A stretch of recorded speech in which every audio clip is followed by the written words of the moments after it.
সুধী আসসালামু আলাইকুম। আপনার জমি আপনি যদি পেতে চান তাহলে আপনার কি কি প্রয়োজনীয় কাগজপত্র আপনার সঙ্গে থাকতে হবে? সেটা হচ্ছে আপনার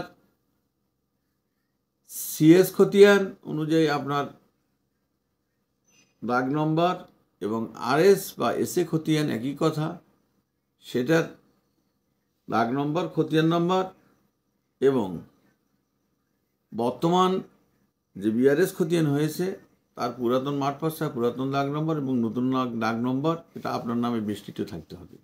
এটা যদি বেষ্টিত না থাকে তাহলে আপনি কোনো ক্রমেই আপনার জমি আপনি পাওয়ার আশা করাটা ঠিক হবে না। এবং আপনার নামে যদি কোনো রেস্ট্রিক্টেড জমি দলিল থেকে থাকে তাহলে সেই দলিল মূলেও আমি সব সম্পত্তি আপনি পাবেন, কিন্তু সঠিক থাকতে হবে সেটা।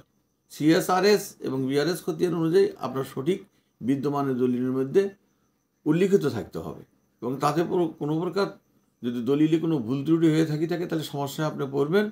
আর নচেত এই প্রয়োজনীয় কাগজপাতিগুলো যদি আপনার কাছে থাকে তাহলে আপনি ওই জমিগুলোর মালিক আপনিই হবেন, তাতে কোনো সন্দেহ নেই। আর যদি আপনার সিএস না থাকে, আরএস না থাকে, বিআরএস না থাকে, আপনার বাবার জমি আছে ঠিকই, কিন্তু সেগুলো অন্যত্তরে খতিয়ান বা অন্যখানে চলে গিয়েছে, সেই ক্ষেত্রে আপনি জমি পাবেন না, কোনো অবস্থাতেই আপনি জমিটা পাবেন না। আর যদি এই জমিগুলোর দাগ, খতিয়ান, প্লট এবং খতিয়ান নম্বর সঠিক থেকে থাকে, সিএসআরএস, বিআরএস যদি সঠিক থেকে থাকে তাহলে পরে আপনি এই জমিগুলা অবশ্যই পেয়ে যাবেন।